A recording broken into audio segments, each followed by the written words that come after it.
Somebody declared this morning, I'm the head, I'm not the tail. I'm the first, I'm not the last. I am blessed coming in.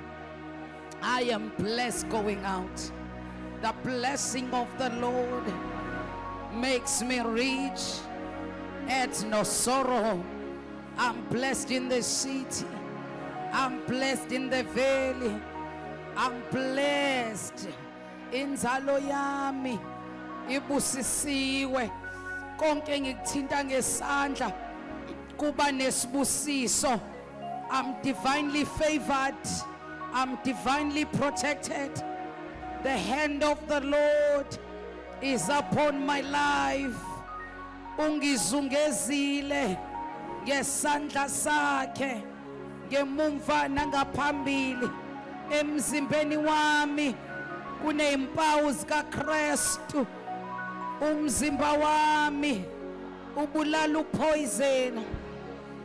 Ngengife ngisemncane, ngengife ngakadela ukuphila, noma sengimdala. Uma ngakaliqedi ibanga lami, uma ngakadela ukubusa, ngeke ngife. Kodwa mase ngidelile, mase ngiqedile, ngiyothatha ukuphila kwami ngikubeke ezandleni zikaBaba, bese ngiyaphumula ingunaphakade. Ngengife ngesibhamu, ngengife ngengozi, ngengife ngezifo, ngengife in an accident, because I'm divinely protected. There are troops of angels that are surrounding me day and night. There are troops of angels that are working for my safety, that are working for my protection day and night. Day and night. Angitubuleki, angigwazeki, angidlwenguleki, angibambeki inkunzi. Ngengibe sengozini, angihijackeki, angiqekezeleki, angitshontsheleki. I'm divinely protected. I have angels that are working for me day and night. I am protected. Hallelujah! Hallelujah!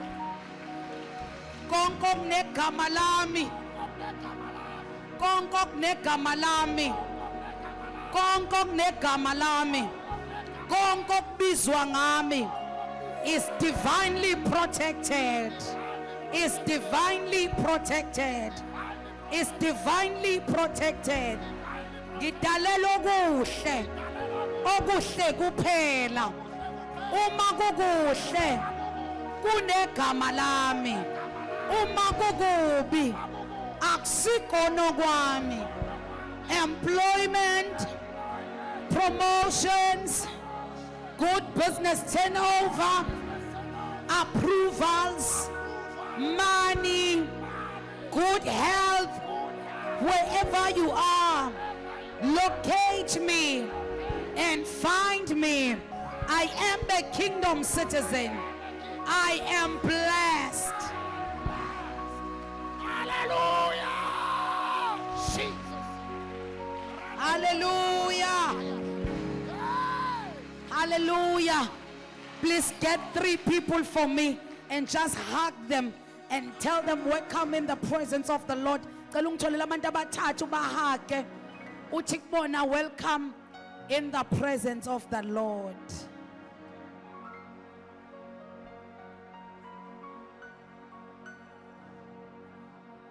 Hallelujah. Jesus. Praise the Lord. Jesus. Praise the Lord. Faith is only faith when it births an action. That's a title of my message this morning. Please bear with me and hear the Lord this morning. Faith is only faith when it births an action. Ukholo luwukholo uma luzala imiphumela. ukholo luwukholo uma luzala umphumela. Faith is only faith when it's birth and action. Please hlala lapho shukula suthi igama lakho. Igama lakho.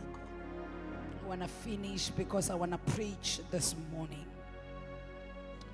Faith is only faith when it births an action. In Mark chapter number 2, verse number 3, let me read to verse number 5. Then they came bringing to him a paralyzed man who was carried by 4 men.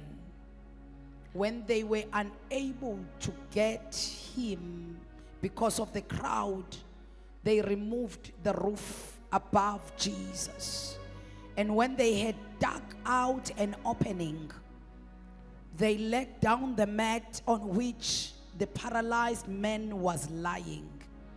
When Jesus saw their active faith springing from confidence in him, he said to the paralyzed man, "Son, your sins are forgiven."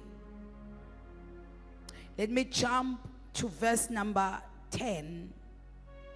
But so that you may know that the Son of Man has the authority and power on earth to forgive sins, he said to the paralyzed man, verse number 11, "I say to you, get up, pick your mat and go home." Verse number 12, and he got up immediately, picked up the mat and went out before them all, so that they were all astonished, and they glorified and praised God, saying, "We have never seen anything like this." Please read for me. Beza kuye bethwele umuntu ofe uhlangothi ephethwe ngabantu abane. Bengana kusondela kuye ngenxa yesixuku, baqaqa uphahla lapho ekhona. Bathi sebebhobozile behlisa uhlaka alele kulo ofe uhlangothi. uJesu ebona ukukholwa kwabo wathi kofe uhlangothi, "Ndodana, uthethelelwe izono zakho." Jump to verse number 10. Kepha ukuze nazi ukuthi indodana yomuntu inamandla emhlabeni okuthethelela izono, wathi kofe uhlangothi, "Ngithi kuwe, vuka uthathe uhlaka lakho uye endlini yakho." Wayesevuka wathatha masinyane uhlaka lwakhe, waphuma phambi kwabo bonke, baze bamangala bonke, bamdumisa uNkulunkulu bathi, "Asizange sikubone okunje."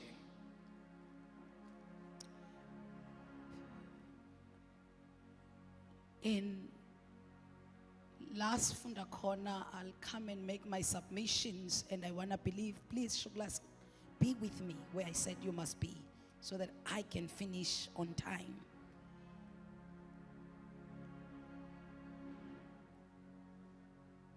Faith is a spiritual force that transforms a man to walk in divinity.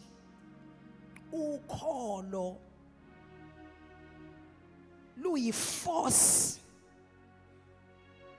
engabonakaliyo ekwazi ukuguqula umuntu ahambe in divinity. I'm trying to say it in Zulu and I'm failing to find right words, but allow me to say it in English. Faith is a spiritual force that transforms any man, not a prayerful man, but any man can be transformed by faith to walk in divinity. Faith is a force or a spiritual force that can transform a person who can't fast to be a divine person.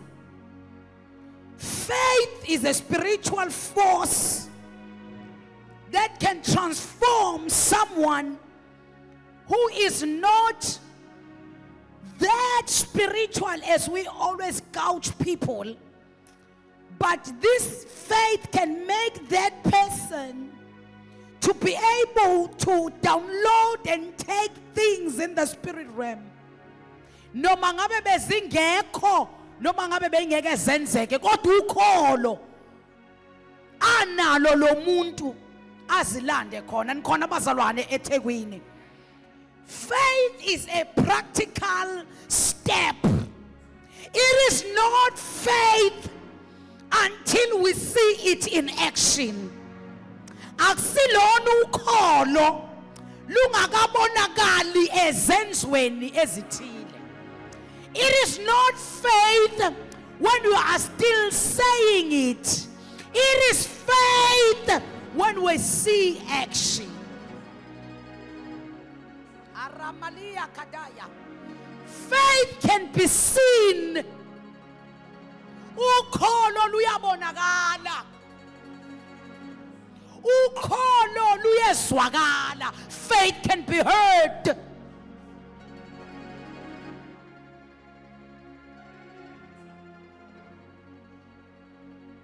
In verse number 5 of what we read, Jesus said, he saw, the Bible said, Jesus saw their faith. So faith can be seen. I am getting ahead of myself a bit, but it's okay. Let me write on. Faith can be, Jesus says, I saw their faith. In the issue of a woman, Zimyage 12, Jesus had the faith. Ubanong titile gizwile amandla amephuma wakuzwa, because faith can be heard. Ukholo luyezwakala. Ezulwini umuntu onokholo bayakwazi ukumuzwa. Ezulwini umuntu onokholo bayakwazi ukumbona, ngoba ukholo luyabonakala, ukholo luyezwakala.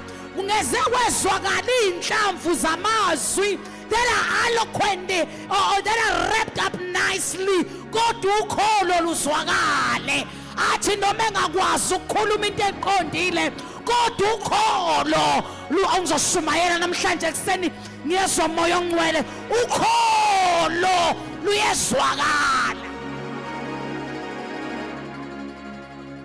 Athi umuntu noma engawazi ama-scriptures amaningi kodwa ukholo luzwakale.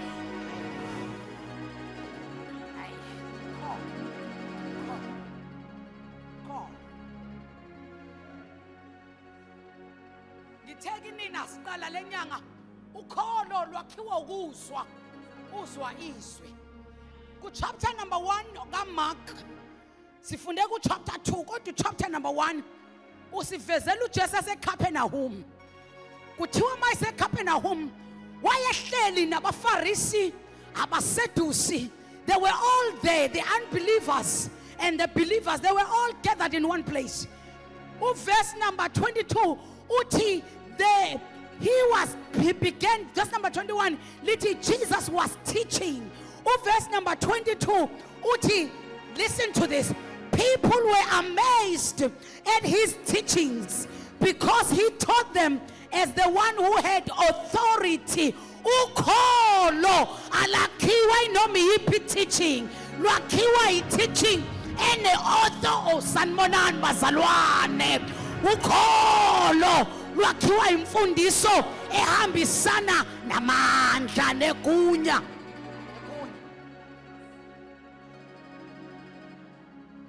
Taught them as the one who had authority, not as the teachers of the law.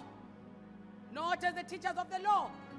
Law, therefore, saying ukuthi the teachings of law ayaluqeda ukholo, but the teachings of the kingdom ayalwakha ukholo. Ngiyazizwa mina noma abanye bengangizwanga kulungile moya ongcwele, ngithi mina the teachings of law ayaluqeda ukholo, because the teachings of law athi bazalwane bami, the teachings of law athi uma uhlulekile ukwenza angeke kwenzeke.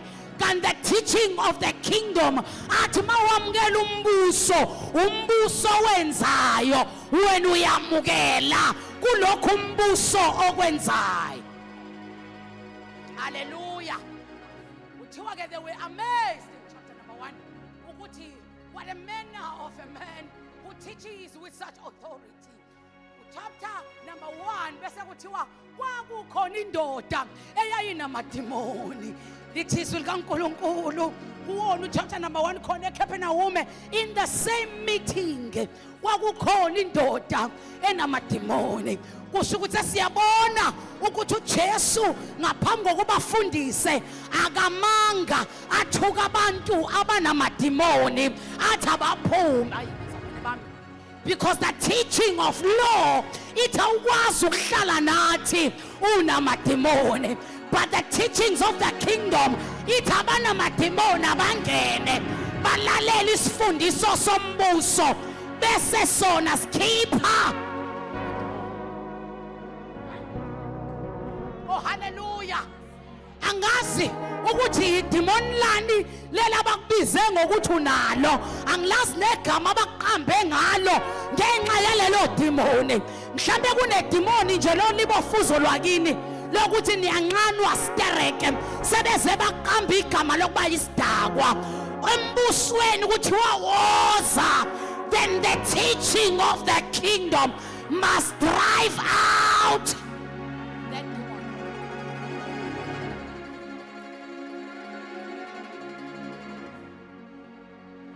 Sengiyafunda ke mfundo ukuthi when Jesus was teaching, the man who was possessed was part of the gathering of the saints.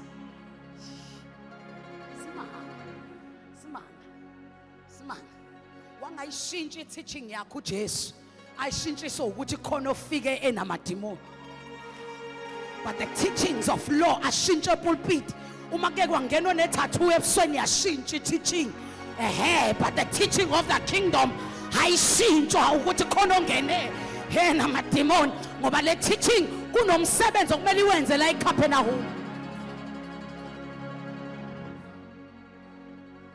Le teaching omele kunomsebenzi okumele iwenze rather la eCapernaum. Bese kuthiwa bathi abantu besamangele ukuthi le ndoda ene authority kangaka yenzani. Bese kuthiwa this man wayinamadimoni wamemeza kakhulu, wamemeziswa isifundiso sombuso. Wamemeza kakhulu. What do you want with us, Jesus of Nazareth? Usifunani Jesu wase Nazareth?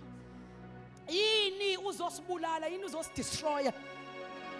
Wathi kwakhuluma idemoni, let I know who you are.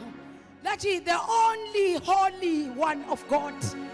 Ufunani kithi? It is uNkulunkulu uJesu wathi be quiet, come out of him. Kuthiwa immediately amademoni aphuma. Khona la ngiyakhona nalendaba ngikunika ibackground ukuze uzoyiqonda kahle.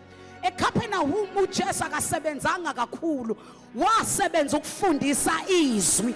Ngesikhathi efundisa izwi, amademoni aba-tormented by the teaching of the word. As I give the word this morning, every demon of sickness, let it be tormented in your body in the name of Jesus. Demons of poverty are being tormented this morning by the teaching of the word. Demons of whatever from your mother's side or your father's side, let them be tormented by the word.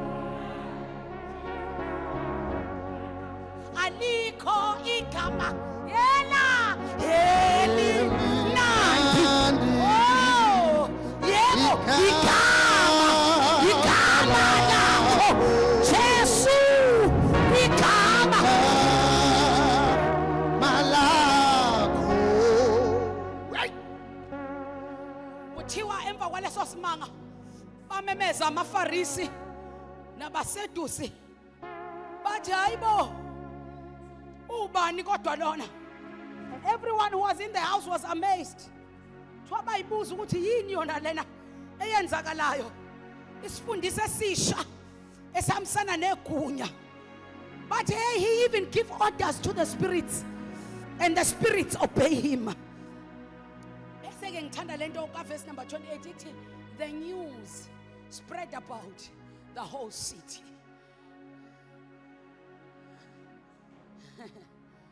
Wahamba uJesu, and the news that are spreading all over the city, Emmanuel, are not just the news ukuthi kuphuma amadimoni kumuntu are not just the news of deliverance, but are the news of what type of a teaching is this that is full of authority. What type of teaching is this that makes a layman, that makes a girl ophuma nje emndenini ongeyilutho kodwa make wahlala nalesi sifundiso umuzwe sefakaza ethi bengayena umuntu ophasa kahle kodwa ngathola lesi sifundiso namhlanje ngiyograduate bese ngiphasa ngama distinction. What a manner of a teaching is this? Ekwazi ukuthatha umfana okade ebanjwe ama drugs notshwala athi ngibambe isifundiso. What a manner of teaching is this? Bese yafakaza athi namhlanje sengithola umsebenzi lensindiso ingithathela yangibeka. What a manner of teaching is this? That is full of authority. Authority that changes people's circumstances. Changes people's circumstances. Kathi ke le ndaba igcwale eCapernaum wonke umuntu ezwa ngesimanga sesifundiso. Bese kuthiwa ku chapter number 2, then Jesus went back again to Capernaum. So at this time mayefika ngoba abantu sebexoxelene ukuthi kukhona isifundiso esihambisana negunya esikwazi ukushintsha umuntu obese umlahlo angabe saba umlahlo, esikwazi ukuthatha intombazane emndenini wayo ongakaze kushade umuntu kodwa leyo ntombazane ingabe saba umuntu wazalwane ofana nalabo balapho kodwa ibonakala ithi I am the head, I'm not the tail. Sifundise sinjani lesi? Mayebuye eCapernaum after a few days in chapter number 2 of Mark. Ila ufunde khona ke mfundisi uThedi ngolwesine noma wena uyilande kuLuka. Mayefika uJesu ufika indawo yokuhlala isekho. Everyone has come to hear such a teaching that is full of authority. Ngizwe ngahle bazalwane abezelanga imangaliso ngoba into eyodwa bayibona yenzeka babone kuphuma amadimoni. So ababazele ukuzwa isifundiso esinegunya esishintsha isimo somuntu. Manje ke bese kuthiwa khona ke amadoda amane ngesikhathi inkonzo igcwele uJesu efundisa thana kukhona namadoda amane ayefike nomngani wayo owayefe uhlangothi elele ohlakeni. Bese kuthiwa lamadoda abona ukuthi kugcwele. Ngivumelani ngenze le submission ethi bafowethu lamadoda mhlawumbe ayengekho kwi first meeting kodwa athi mayezwa ngalabe babegcwalisa indawo eCapernaum ukuthi khona umuntu okhuluma into ofundisa ivangeli elihambisana negunya lamadoda akhumbula umngani wayo kodwa eyami imicabango ithi because this is just an argument that I can live with anyone to just think about it. So because it is not written in the Bible. So my first argument that I am presenting ithi kungenzeka lamadoda ayengekho kwi first meeting la kwaphuma khona amadimoni. But my argument that I will submit again is ukuthi lamadoda ayekhona kwi first meeting. Athu Jesu mayefundisa alalela kwase kwakheka ukholo. It is not faith until it bets action. Bazalwane akusikholo until iluzale. Ngesikhathi uJesu efundisa lwaqubuka ukholo lwamadoda. Aqubuka ukholo lwamadoda. Waqhubeka uJesu wafundisa lwaqhubuka ukholo lwamadoda. isimo sikamngani wabo ashintshile kodwa khona isimo esishintshayo ngoba bazalwane bami kunezinye ikhathi la khona izimo zakho ingeyishintshe kanti kusashintshwa wena khona ngizwileyo lapho khona isikhathi ongabona ukuthi umngane akasindi ohlangothini kanti uJesu busy wo sharipataya ukholo lwamadoda lwakhula wafundisa uJesu lwakhula umngani wabo kuphi usohlakene kodwa ukholo lwabo lwavuka umngani ulele kodwa ukholo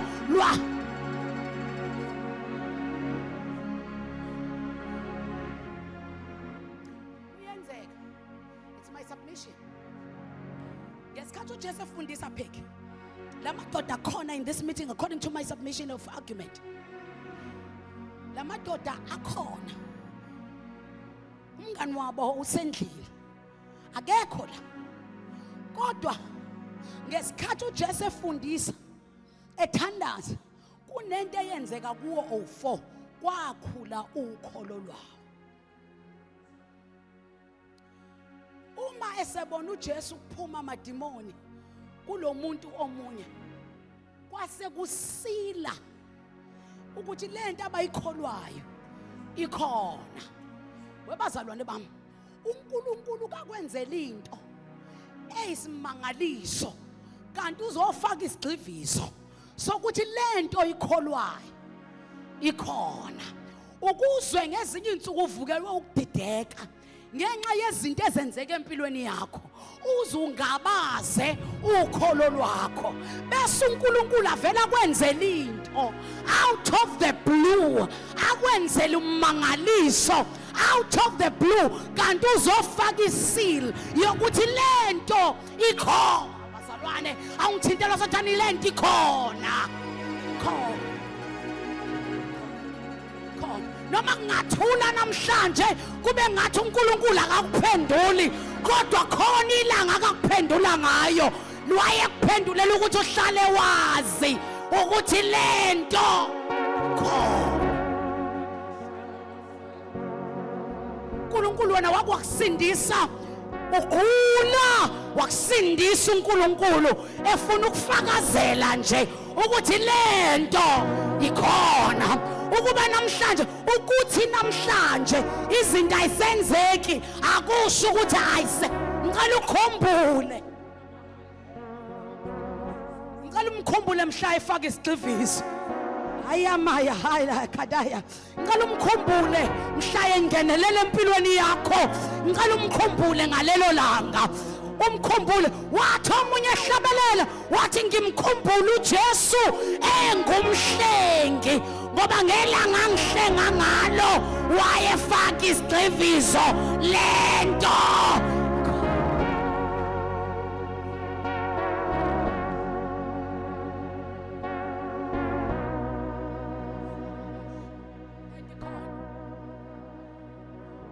yabona mawuzu ukholo lokho ngathi liyaphela cela umkhumbule ngelanga uNkulunkulu akangenelela ngakho esimeni sakho sovala amehlo wambona uNkulunkulu bese uyabona hayi lento ikhona hayi ngiyayazi mina indlela ukuthi indlela inde indlela ingumncingo indlela ibanzima ngezinye izinsuku ubone ngathi lento yokukholwa kwakho ayikho uzufise ukubuyela ezintweni owaphuma kuzo kodwa ngizothi namhlanje awubuyele emuva ucabange ilanga lodwa aba umhlengi wakho ngalo uzobona lento ikhona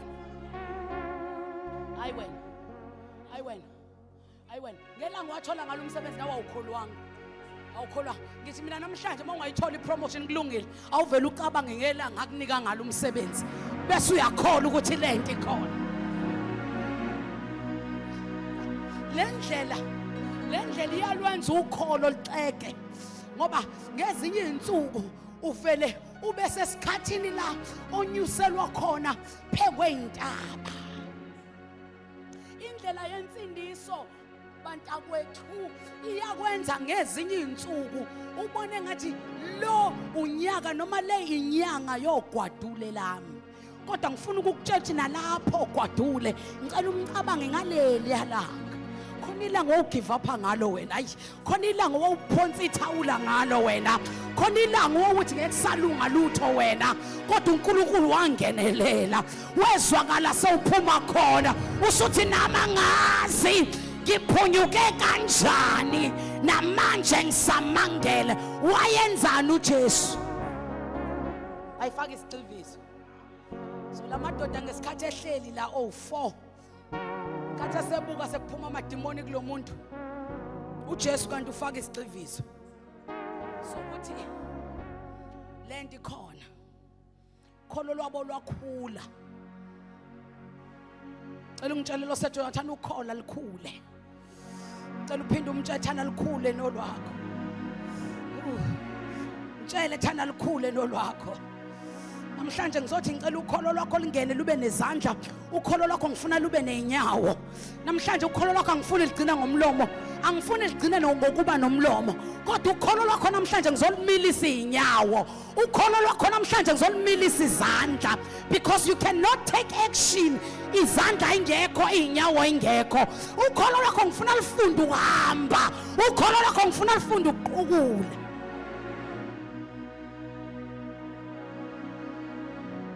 Ngabi nokholo disabled.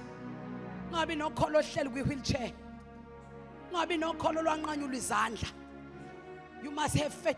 Faith is only faith when it births an action. Mele ube nokholo olwenza u-action. Amadoda aphuma ukholo lwabo selunezandla, seluney'nyawo. Banele bezwa ukuthi uJesu uyabuya eCapernaum. Bavele bathi namhlanje asiyisodwa. Ngoba ukholo maselike lwaba nezinyawo. Ukholo wathi loba nezandla.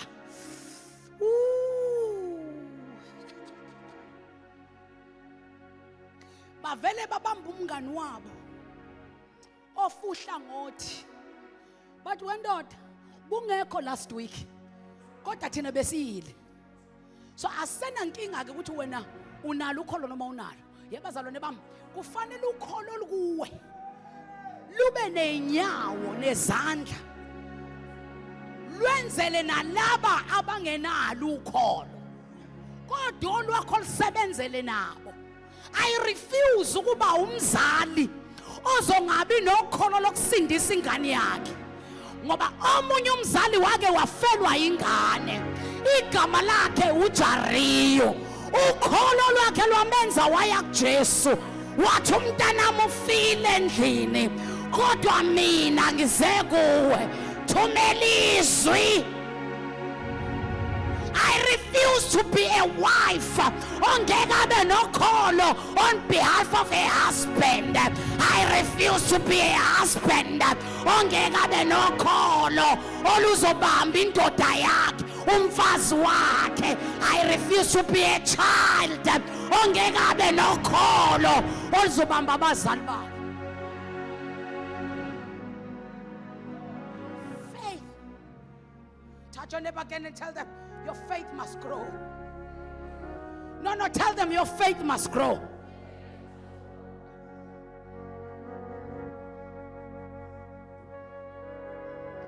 Hey bazalwane, kholo lakho fanele likhule. Lukhulela ukuthi izinto zenzeke ngisho emndenini wakho. Ngoba wena unokholo. Zenzakalele umndeni wakho noma ngaba unalo ukholo. Zenziwe ukuthi wena unani? Alokushayelwa wena wedwa izandla emndenini wakini. Acasuka kamakholo. Ngithi mina ukholo. Le ndoda umngani wabo ibingenalo ukholo. Sibusisi bona benokholo. Bahamba balanda umngani wabo ongenalo ukholo. Bathe uma ngabe bemlanda ngohlaka bahamba naye, angazi ukuthi bebehamba bethini endleleni. angibazi bebethina endlini bebethi asasoze angidele angibazi bebethina endlini owangifela hey Calvary bahamba nomuntu ongenakholo bahamba nomuntu obengekho kwi-meeting last week akamzwanga uJesu akayazi authority kaJesu akabonanga amadimoni ephuma kodwa olwabukholo lwathi mina ngizomqukula lalela emndenini wakho wena isichilelo wena impendulo awazini you are the light of the world you are the salt of the when uyisibani umuzi owakhe entabeni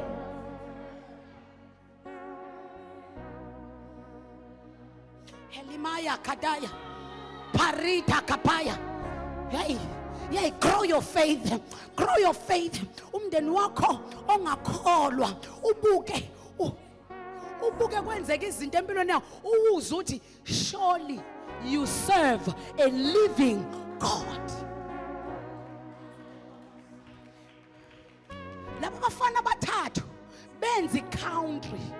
Benza inkosi ne-country. Benza inkosi ne-country abafana bathathu uShadrach Meshach no-Abednego ukholo lwabo lwenza inkosi ne-country yonke ukuba ithi asiyeke ukukhonza izithixo sikhonza uNkulunkulu wabafana kholisa ukholo lwakho alube nezandla alube nenyawo abantu bakini ubezwe bethi sicela usithandazele kuNkulunkulu wakho sicela uNkulunkulu wakho kwasho umakoti kaNaomi uRuth wazwakala uRuth ethi uNkulunkulu wakho akuba uNkulunkulu wami ngenxa yokholo likaNaomi othe segugile wathi kodwa ngiyaphindela eBethlehem because there was faith that made her take action. Olwakho ukholo lunjani lolo lukwenza uhlale endaweni eyodwa ungasukumi yeke uhlule na uhulumeni athi sukuma sakhe wena uyahlala ufuna ukwakho uhleli in one place olwakho ukholo uhlele endaweni eyodwa alinazi inyawo alinazi izandla lugcina ngokukhuluma amadoda amthatha umngani wabo they took their friend I'm about to close when they went with their friend kuthiwa mabefika because ukholo does not take no for an answer. Let me say it for someone who's writing. Faith does not take no for an answer. Let me repeat it again. Faith does not take no for an answer. Ngizuno njabule fakaza namhlanje kuseni wathi yafika kwathiwa sekuvaliwe kwasho ukuthi ngize emthandazweni ngalalela isifundiso sakhulisa ukholo lwami lwathi noma senivalile but I am not taking no ayibazalwane ukholo does not take no for an answer. Uyabona njengoba usahlale ucula okulungile baba kungalungile makuyintando yakho uwamukela zonke izinto uyibiza ngentando kaNkulunkulu it because ukholo lwakho alikhulanga tshela umakhelwane thandi grow your faith. It's not everything that happens in your life that is the will of God. So stop accepting mediocre and you call it the will of God. Shuthi intando kaNkulunkulu ingaphumeleli. Hey, listen to me. He came so that you can have life, enjoy life and have it more abundantly. So kuyintando yakhe kanjani wena ungaphumeleli? All good gifts they come from the Lord above. So how can it be intando yakho ukuthi wena ungaphumeleli? Stop accepting mediocrity. In the name, it is the will of the Lord. It's not everything that happens in your family that is the will of the Lord. It's not every death that comes in your family that is allowed in heaven. Awazi ukungcaba every month.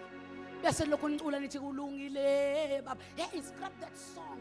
Akuyona intando kaNkulunkulu ukuthi ningcwabe every month. Someone must grow faith. If faith ilanda ukuphila, ikulanda ezulwini, ikulethe egcekeni, ame ngegunya athi la ekhaya ngekusafiwa, athi I cancel death in this house.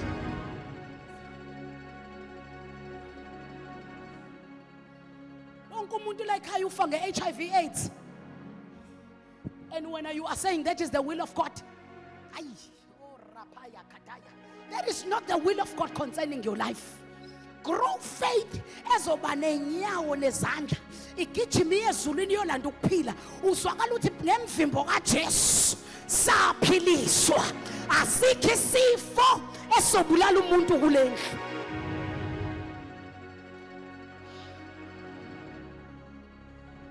Abuya nomuntu, because faith does not take no for an answer, but faith endorses the word of God as the only truth.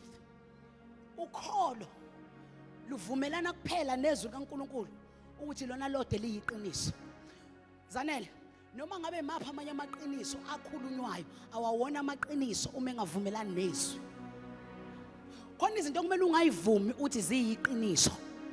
Uma udokotela ekunika ireport yokugula, thatha iphilisi ulidle, ubukhulisa ukholo, ubukhuluma ukuthi anginasi isifo. Ngoba ngemvimba kaJesu nginjani ngiphiliswa, ngaphiliswa, thank you, ngaphiliswa ngemvimbo kaJesu, right? Now uzohlangana nani bese ungixoxela umuntu noma abangani bakho uthi hayi mina nginesifo esukuthi uso-own bese uthi ngoba ngikhuluma iqiniso amakholo avethanda ungalikhuluma iqiniso akulona.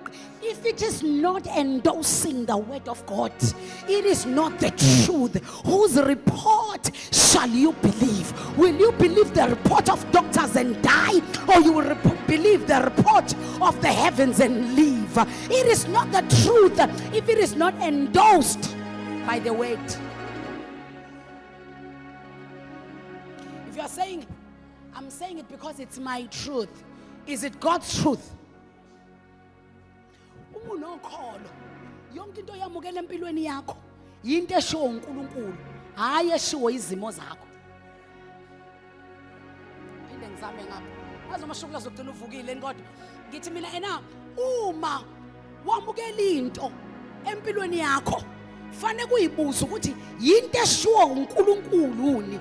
Uma ngeyona noma ngabe ishiwo ama-scientist noma ngabe ishiwo abahlakaniphileyo, uma ingashiwongo uNkulunkulu akusiyona. Gama lakho akuyona. Uma ingashiwongo yizwi akuyona. Ngiyazi ukuthi yiqiniso lakini ukuthi wonke umuntu akagraduate la ekhaya. Ngiyazi yiqiniso lakini ukuthi akekho umuntu oganayo la ekhaya. Ngiyazi yiqiniso lakini ukuthi nonke nibulawa ushukela la ekhaya. Ngiyazi yiqiniso lakini ukuthi akekho okulunga kumuntu la ekhaya. Kodwa khona iqiniso ekukholo olikwazi ukulamukela, iqiniso lezwi likaNkulunkulu. Faith only receive and endorse the truth of the word of God. Namadoda athi okay, kugcwele, we are not taking no for an answer. Samba nomngani wethu ngoba ukholo alunayo imgoqo oluyivumelayo ilivimba awubafethu. Ukhona kodwa ozogcina engizwile noma ngathiwa moya ongcwele babili kulungile uNkulunkulu. Ngithi mina ukholo aluvinjwa imigoqo noma ngabe ibekwe ubani. Ukholo luyanqaba ukuvimbeka. Laba bantu baba nomgoqo wokuqala obavimbayo ubizwa ngokugcwala kwendlu. Ugoqo wokuqala obavimbayo ubizwa ngokugcwala kwendlu. Umgoqo wesibili obavimbayo ukuthi bathwele umuntu.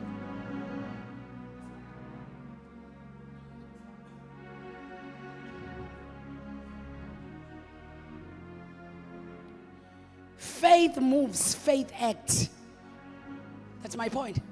Ukholo luya actor. Bathi siyawubona umgoqo. NgoLwesine ngithe ukholo lukunikeza lukurevealela izinto obungazazi ngawe. Ukholo. Ngithe ngoLwesine ukholo lwenza lamadoda aba ama planners, aba ama town planners, lamadoda aba ama engineers engazi ukuthi kanti ayakwazi ukuba yileyo nto ngoba kuthiwa lamadoda abuka uphahla. Athi mayebuka iroof athi asizovinjwa ukuthi kugcwele abantu la ngoba ukholo acts. Akulona ukholo uma ungakenzi lutho ngesimo sakho, akulona ukholo. Hayi akulona ukholo ngani yakwethu, akulona ukholo. Ukholo acts. And faith is aggressive. Faith is aggressive. Bazalwane bam, ukholo lithini igama aggressive? Lunendluzula. From the times of John the Baptist, this kingdom suffers violence, and those who are violent, they take it by force. Ukholo lukuyekisa ukuba yilady. Ukholo lukuyekisa ukuba gentleman. Ngithini kini? Ukholo luyakuyekisa ukuba sisi. Kodwa ukholo lukwenza ube aggressive. Uthi la noma kuvaliwe kodwa mina ngizongena. Ukholo lungenisa lukuthathisa izinto ngendluzula. Awukhona abazalwane bami. Ukholo lwenza ukuthi intaba mayiphambi kwakho yaseZerubabel uzwakala ukhuluma nayo uthi wena ntaba unakungivimba ngiyaya la engithe ngiyakhona. Inkinga yakho you are a sisi, you give up so easy. Uma kukhona into ephambi kwakho awukwazi ukuma ngenkani, kanti ukholo lufuna abantu aba-aggressive. When your faith has grown, become an aggressive person. Ayikho into ekuvimbayo endleleni yakho. Ayikho into evimba amaphupho akho. Ayikho into evimba ama desires. Ayikho into lento suku uyikhuluma uyiloba ngempilo yakho. Into eyenza iphumelele akuyona ilevel yakho yokuthandaza, ilevel yokholo lwakho. Bazalwane bami, into akusinkulunkulu ohlulekile, ilevel yokholo lwakho. Touch on it and tell them, grow your faith. Because faith is aggressive. When faith ihlangana nezimo ezivimbile, ifaith iya ngenkani. Uyazi ukuthi bazalwane ifaith injani? Ifaith ithi kunodonga angizolinda udonga luze luwe, ngizoqhubeka ngihambe ngiliface udonga. Udonga oluzobona mina bese lisuswa ukubona mina.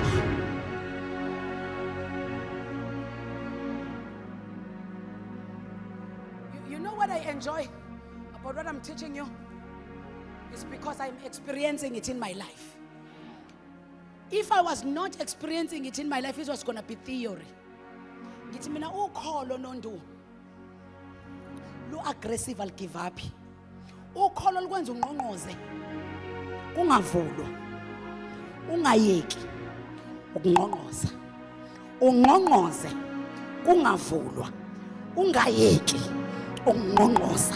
Ungqongqoze kungavulwa, ungayeki ukungqongqoza. Ukholo lukwenza umbumgodi kuphuma amanzi bakuphuce lowo mthombo, kodwa ungayeki ukuphinda uyomba omunye umthombo. Kuphuma amanzi bakwephuce, ungayeki ukuyomba omunye umthombo. Kuphuma amanzi bathi bayakuphuca, ungayeki ukumba omunye umthombo baze bahluleke bethi isakha sesiyakiyeka.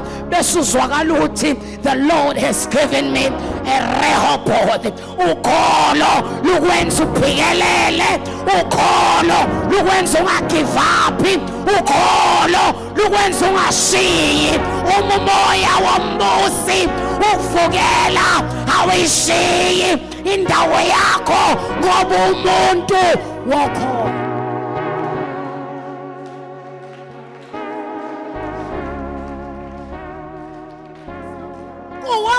wonke amagama asemhlabeni yebo lakho liphezulu.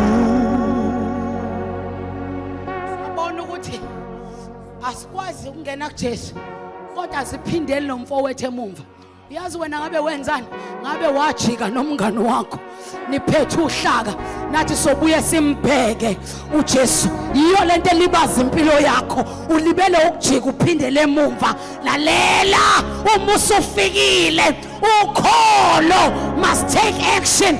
Albhodloza iroof ngengikudedele wena uNkulunkulu ungakalishintshe igama lami. Washo njalo uJakobe wathi ngikhathele ukubaleka ukholo lwami luthi ngizokubamba uze ungibusise until you change my name from Jacob to Israel. Ngengikudedele thu ingelosi yalwa naye yazi yamkunyula inyonga yathi mina uma simkunyula inyonga wathi ke ngikudedele until you change my name. Ukholo luthi noma ngingalimala namhlanje ngibleeda ngiyaphambili ngengikudedele Nkosi until you change my name. Call ukhola lusho ukuthi sobuye sibone. Ukhola lusho sobuye sibone. Ukhola lusho ukuthi asijike. Ukhola lusho ukuthi asiphindele emumva. Yebazalwane, in fact ukhola linayo ibreak. Ukhola linayo ibreak. Yabona the reason usafuna ama break nje ingoba ukhola unalo. Umuntu wokholwa akanayo ibreak.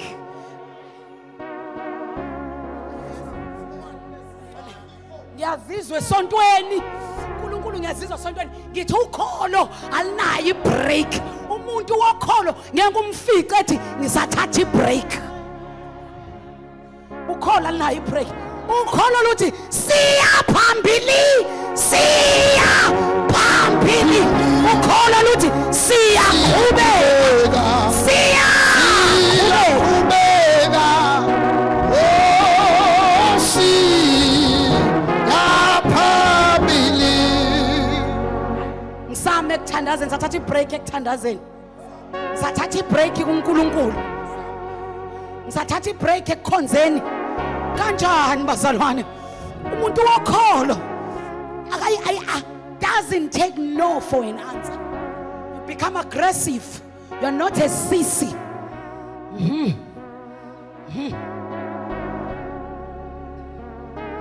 Uthomnye umfundisi omhlobo wami engixoxela istory ngeminyaka edlule esithole. Uthi ngathi ngibanjwe ukuhlanya. Sengifuna ukushiya umngami. Uthi kwasho ukuthi umngami umuntu wokholo. Uthi ngafika ngaxoxa naye uthi ngase ngizenza zonke into ezirong kodwa umngami wangangishiya. Uthi ngathi mase ngixoxa naye ngithi hayi umngami ngcono siyeke.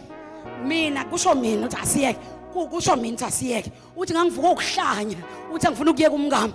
Uthi kwasho ukuthi umyeni wami umngami umuntu wokholo.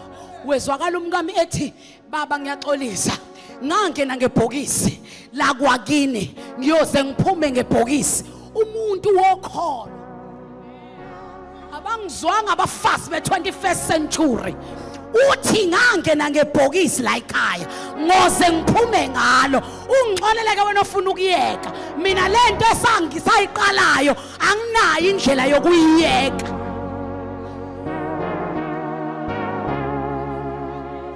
What a manner of faith is this? Yathi khuluma ngokudlova enye intombazane kwenye indawo. Yathi fana kumcela umuntu wakho uthi uma ungasangithandi ngizokubluetoothisa olwami uthando. Ngoba lento esikuya siphumi kuyo. Umuntu wokholo ke unjalo. They don't take no for an answer. Bathi kugcwele sizoyoqaqa irufo. Kugcwele sizoyoqaqa irufo. Ngomlenze nje wodwa. Ngomlenze nje wodwa.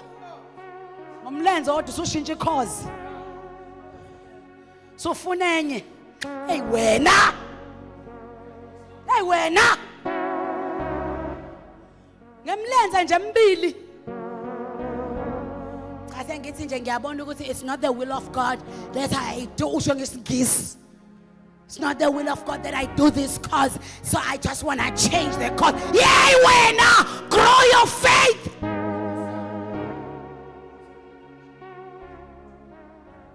ngikutshelile ukuthi kuyobalula endleleni. Who told you that the road will be easy? Who told you that the road will be easy? Ngokufeyila nje kabili kathathu. Ngcono ngibuyele ekhaya. Wena grow your faith. Grow your faith. Ngokuthi banqabe nje, ngokuthi ufeyile nje interview, usuya give up. Ngisathatha ibreak nje ku-applyeni. Abeve bengirejectile. Hey wena ngikhathele o reject ngisathatha ibreak. Lalela umuntu okhola kanayo ibreak. Ngithini bazalwane umuntu okhola kanayo ini? Mtshela seduza thana umuntu okhola kanayo ibreak.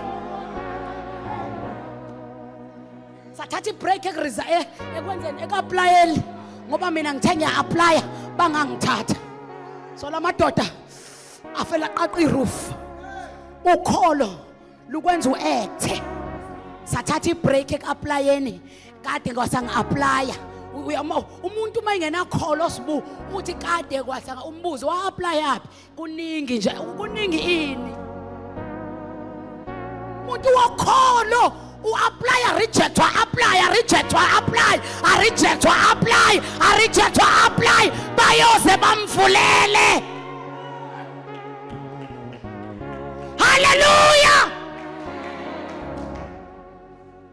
Cela ngibona sejothana grow faith. Who told you that the road will be easy? Hey bazalwane, ngelinye ilanga hamba sihuqukwela ngezisu sihamba kule ndlela kungasahambeki ngeenyawo. Ubani ongitshetho nohlalo uhamba ngeenyawo zonke izinsuku. Uma ngasahambe ngeenyawo ugaqa ngamadolo uqhubeke.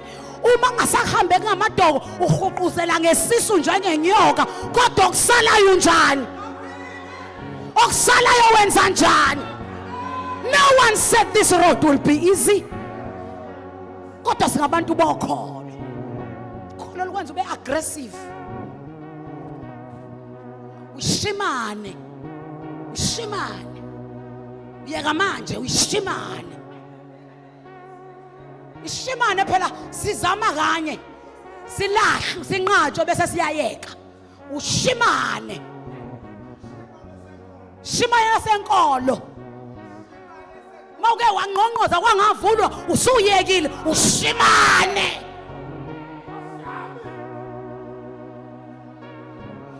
Isoka linolimu lithi liphonsa amazwi entombini intombi inqabe liphinde libuye lithi gegela gege intombi ezinye zangigegela salabantu zebantwini iqala ikhobozele kancane iphinde inqabe aphinde abuye ngakusasa azomvimba ngakulowo mfula until intombi ithi ngizokunika uqo. Sohlulwa ngisho ukufunda kwemvelo. Sohlulwa ngisho ukufunda kwemvelo. Ngiqala ibhizinisi impostole, ngicela ungikhulekise yonke into mayithi ngiyaqala ibhizinisi ivele liwe. Ngithi ngizame elinye, lithi nje 2 kabili liwe. Ngithi ngizame elinye, ngilithi kancane bese liyawa. Sengivele nje ngaphelelwa amandla kulento yokuqala ibhizinisi ewena. Ewena ushimane. Shimane sasekholweni uhlulo kulenza ibhizinisi lithi liyanqaba uliqhubeke ngenkani lithi liyanqaba uliqhubeke ngenkani lithi wabuza abaphumelele emabhizinisini bake basebenza umsebenzi ungekho bavuka baye e-office umsebenzi ama-client engekho kodwa bangayivala iminyango ngoba ukholo liyaphikelela. Stand on your feet. Ngindedele. Stand on your feet ukuze nginidedele. Ukholo lwenza njani bazalwane? Ayimtshela lasethathani liyaphikelela ukholo. Yemamnqa. Ukholo luke lungenise enkampanini. Uhola u2000. Ukholo. Ungena usebenza ungayeki uyekise u2000. Usebenzela ukuthi u2000. Bese uthi angizile mina la ku2000. Ngize lapha ya ku20,000 kodwa ngoba ukholo no action alungivumela ukuthi ngiyeke u2000 ngiyangena ngithatha u2000 kodwa ngiyalapha ku20,000. Hayi bazalwane bami ngisebenze ngathi sengifikile ku20,000 kanti ngisasebenzela u2000. Ukholo lungiphushe ngisebenze ngathi sengifikile ku20,000 kanti ngisaku2000. banginqabe enkampanini baze babone ukuthi singamthola lapho omunye onjengalo. Kholo enganza kwasho lukuvulela iminyango ngenkani. Tokhola unenkani. Phana kube nenkani yokukholwa. Noma yokholo angifuni ukuthi ukukholwa abantu becane ngisho ukusindiswa ngoba baningi abasindiswa abangenalo ukholo. Unbelieving believers abasindiswa abangakholwa umbona ukuthi kwehle nje into eyodwa phambi kwakhe akasenakho ukukholwa. Wamukela noma yini empilweni yakhe. Ntando kaNkuluNkulu my foot. Ngizwa nginokudinwa ungcwele siza ulimi lwami moya ongcwele ulisoke. Ngaze ngisho into wrong epulpit. Yayi wena khulisa ukholo. Namhlanje uyashisa kusasa uyabanda. Wenza ukuthi ukholo lwakho alikhulanga. uNkulunkulu mina nje kusho ukuthi ukhola nje uNkulunkulu wami avele umphathi esho ukuthi nje uthandazela obani noba vele ngeke ngimuzwe nasontweni mayishumayela ubiza amagama abantu mina namhlanje akaze alibize inkosi yami shithi nje ivela akangithandazeli mina hey wena khulisa ini. The Bible says isibisi mabeqaqa iroof sengiyathandaza base bayamehlisa umngani wabo ngohlaka bamehlisela phambi kaJesu. Mama Mbulu alisho iBhayibheli ukuthi uJesu wabona iroof ivuleka. Lithi wabona ukholo lwalamadoda. Leya roof akayinakile nokuyinaka uJesu. Uthi uJesu iroof ayivulwanga izandla. Iroof ivulwe ukholo. Ukholo uJesu uyakwazi ukulubona. Uthi wabona ukholo lwamadoda. Akasho futhi ukuthi wabona ukholo lwendoda efuhla nguthi. Kodwa wabona ukholo lwamadoda aqaqa iroof. Ngamanye amazwi le action oyithathayo uphushwa ukholo yenze ezulwini kuregister ukholo nalo. Ngiyekeni mina ngihambe ngiyoyishumayela eGoli. Le ngiyahamba ngiyagcina kule nyanga eThekwini. Ngithi mina ukholo lukwenza uthatha uaction. Uaction owenza uthe ezulwini bangabuka uaction owuthathileyo. Babona ukholo olwenze wathatha lo action. Kwathi mayibuka ukholo lamadoda wayesethi mfowethu izono zakho yithethelelo. Hawu akacelanga ukwamukela uJesu. Akavumanga izono zakhe. Kodwa ukholo lwabangani bakhe lwenza kwathethelelwa izono zakhe. Ngithi mina kuphosebule ukuthi kini noma ngabe kwakunesiqalekiso sasibhale ukholo lwakho lunqamula isiqalekiso somndeni. Abantu ukholo lwakho possible izono zabo ithethelelwe. Uyazi ukuthi umpostoli Paul uke wakhuluma nabashadileyo. Nginayo lento yokuba uPaulus ukuthanda ukukhuluma njalo ngifaka abantu abashadile. uPaul ubhuti kaPaulus uPaul uthi uyazi indoda yakho mayingakholwa wena unkosikazi okholwayo. Uthi indoda yakhe izono zayo ziyathethelelwa ngenxa yomfazi okholwayo. Bese kuze nabantwana benu bangcweliswe ukholo lomfazi. Ingakho umfazi onefaith enteke isilo moya ongcwele siza ulimi lwami.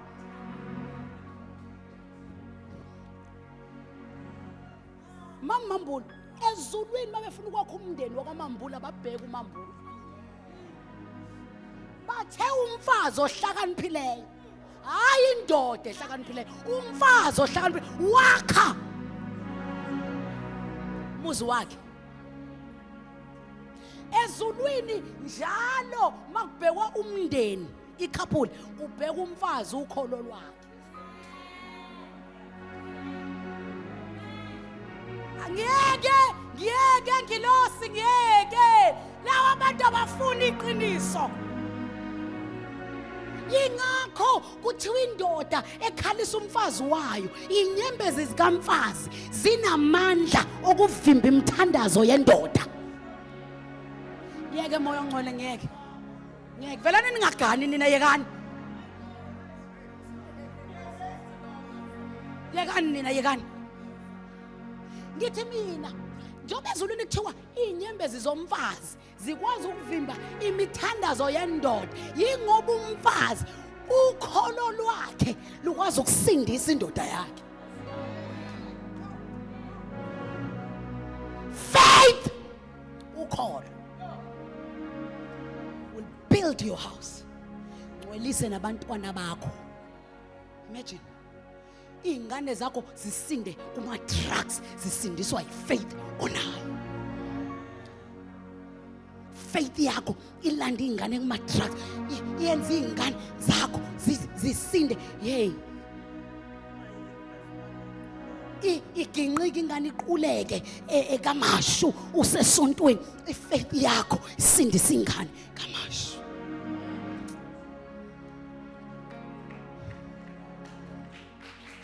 Call.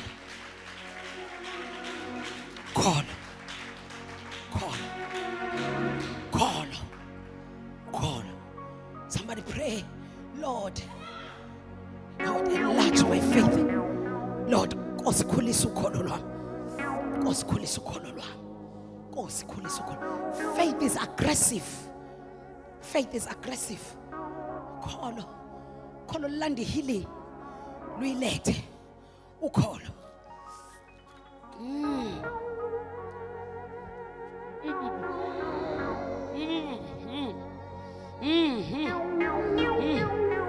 Cela ukusho istatement esibhlungu esontweni. Akekho umuntu ofuna ukusebenza ongesebenze.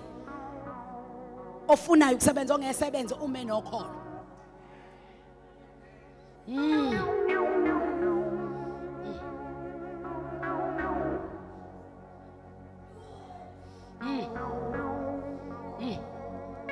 Because through faith, the barren become fruitful.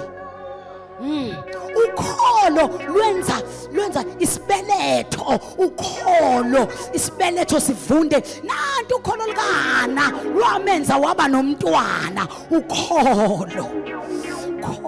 Phela lento eyamenzisa lo action wokugijima aye eShilo afika khale phambi kampriest uEli. Kwakuyini bazalwane? Ukholo. Ngoba ukholo kumele lizale uaction. Wayengeka mmithu uSamuel ehlele emzini kaElkana.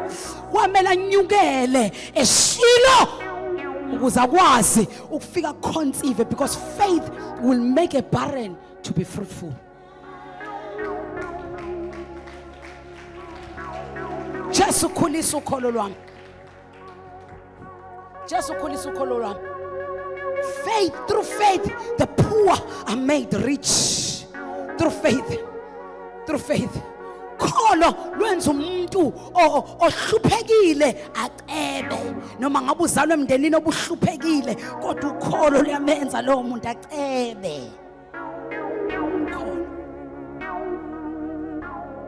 Through faith the sick become healed. Through faith you can live a victorious life. Mawufuna ukwazi impilo yokunqoba neyokuphumelela iphilwa ngani? Iphilwa ngokholo. Philwa ngokholo. Cela ukuvala ngalamazwi sithandaze. Wonke umuntu nakho ukukholwa. Uthi kuya ngokuthi ukholelwa kwini. Obaba mkhulu babekholelwa kumveli inqanqi ohlale eintabeni. Kuthiwa ukuthi makunesomiso kokuNdlovu kokumkhize banyukele entabeni. Niyayazi nina lento nibadala. Kuthiwa banyukele entabeni bayokwenza umkhosi kaNomkhubulwane, bayokhalela imvula because there is drought. Mabenyuka babethi masehla imvula iyobinetha. Ukholo kodwa lolu ukholo lwabo lwalibenza banyuke intaba. uAbraham manyuka noIsaac ukholo lwambamba ukuthi anyuke nengane yakhe intaba, lwamnika energy eyobulala ingane. Kodwa ukholo lwamenza wathi zisebenza isalani la, siyabuya thina nomntwana sisayokhuleka. Umbuzo wami namhlanje kuseni uthi wenzani ngalento okholelwa ukuthi uNkulunkulu uzokwenzela yona? Wenzani? Wenzani? What action are you taking for what you are believing God for? If you are believing God for a certain breakthrough, what action are you taking? Ngoba ukholo oluzokuvulela le ndawo oya kuyo. God bless you. Amen.